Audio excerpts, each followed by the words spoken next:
Betsaka ny démonstration afaka ataontsika aminatin'izay fa ny sofintsika amin'izay no mila zatra. Ny zavatra rehetra eto ambony tany dia azo calculena daholo na io fitendrentsika io koa ary azo calculena. Ka eto dia gamme diatonique ny calculentsika. Atoroko anao ny gamme diatonique mineure.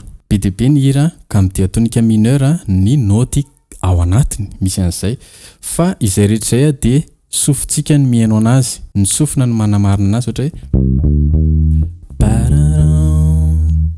1, 2, 3 bémol 4, 5, 7 bémol 1.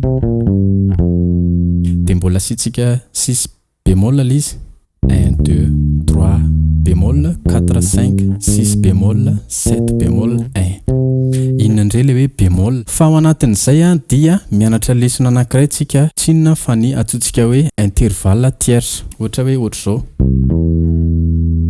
Misy atao hoe tierce majeur sy ny tierce mineur. Ny tierce majeur dia troisième note mila ny elana ton anankiroa. Ohatra hoe do zao plus ton anankiray dia plus ton anankiray.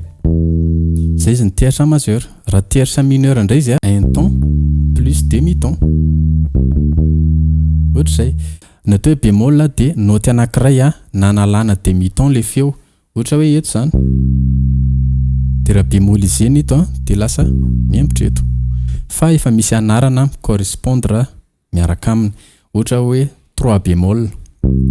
Ity zao ny tokony 3 dia ahena izy lasa 3 bémol. Zay 1, 2, 3 bémol. Dia ohatra zao mihitsy ny tanana. Zao ataoko zao mihitsy akikely le 3 bémol. 4, 5, 6 bémol, 7 bémol, 1.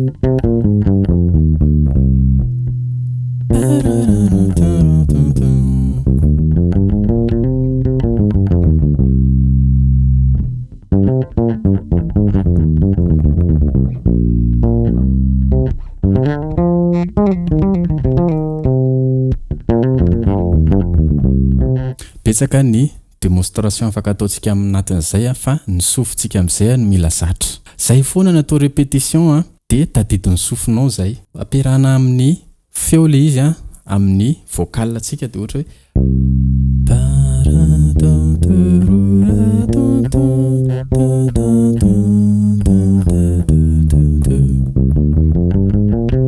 dia exercice fahatelo ataontsika lecture le izy tsikelikely ohatra hoe anankiroa.